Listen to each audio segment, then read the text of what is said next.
What then are the good management practices in animal welfare that will enable you achieve or attain maximum production? What role do you play in animal welfare rather?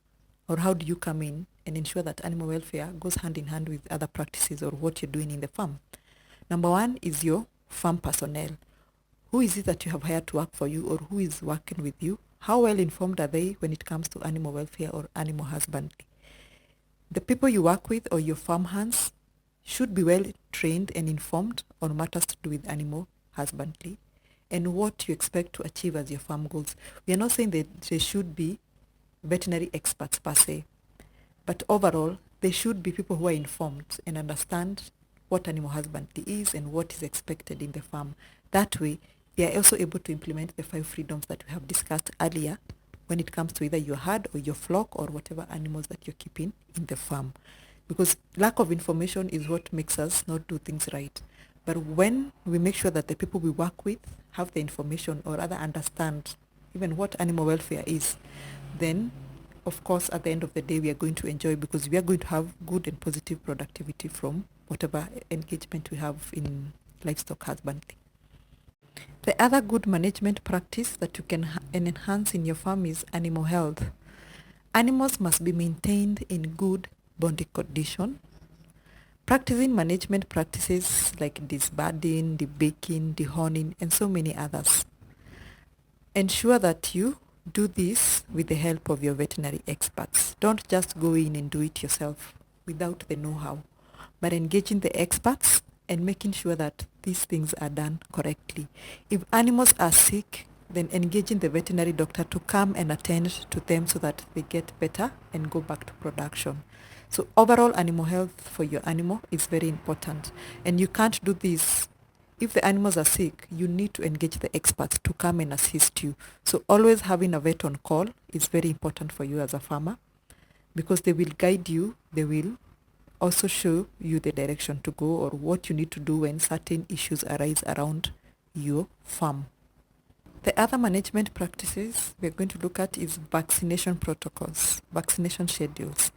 If you're keeping livestock that require to be vaccinated, then ensure that you are doing this as per the recommended schedules in regards to your area or region. Remember, vaccination is aimed at disease prevention and control for your animals.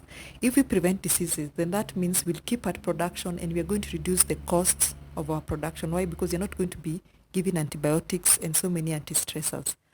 So the aim of vaccination, again, is to prevent and control disease spread in our animals. Always follow the recommended vaccination schedules and always engage your veterinary experts again when it comes to vaccinations because they are the experts at doing the job when it comes to vaccinations. Preferably, let them be on the ground when you're carrying out vaccinations or let them be the ones that do this for your animals. The other thing we're going to look at is manure and waste management. Proper removal of this from facilities and how you contain it and apply it, especially if you're going to use it in your farming activities in the farm where you're growing your crops. It is important that you have a good plan in place.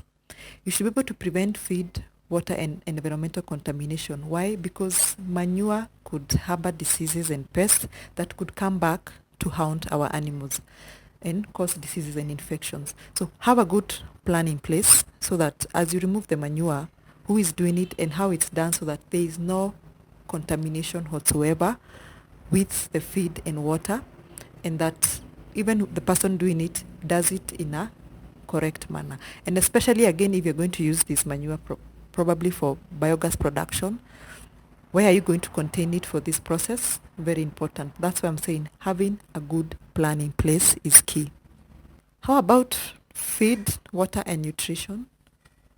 Feed provided, like we've mentioned over and over, should be of quality and free from diseases.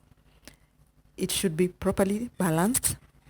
Water should be free from diseases and clean as well. We always say that the water you give to your animals should be water that you yourself can drink. It is important to restrict your animals from accessing surface water that has been subjected to contamination either from wild animals, migratory birds, or even untreated human septic waste. Also remember, proper cleaning and disinfection of drinking points and equipment is always encouraged. Why? Disinfection helps us keep the diseases at bay. So always make sure you're cleaning and disinfecting these points where the animals are feeding and drinking. Always. Very important. The other good management practices we are going to look at is the shelter and the spacing that you provide to the animals. We've mentioned over and over that it is important to adhere to recommended spacing for whatever production system you're getting into. Provide adequate space for each animal, and the goal when it comes to shelter and housing should be to provide comfort, proper ventilation, and cleanliness for the housed animals. That is offering proper drainage, making sure that your animals are comfortable and they're able to exhibit their own natural behavior in that environment. So for you as a farmer, you can see how this points back to the 5 freedoms that we have discussed. Being able to be in their own natural state, exhibit their own natural behaviors, then having that space is very important, because if you overcrowd your animals, then the animals will not be able to exhibit their natural behavior, and stress will come in. You're going to have poor production, and you as a farmer are always going to be complaining. I have so many animals in the farm, but there's little I'm getting out of it, even after investing so much money. So this shelter, very, very important when it comes to production as well.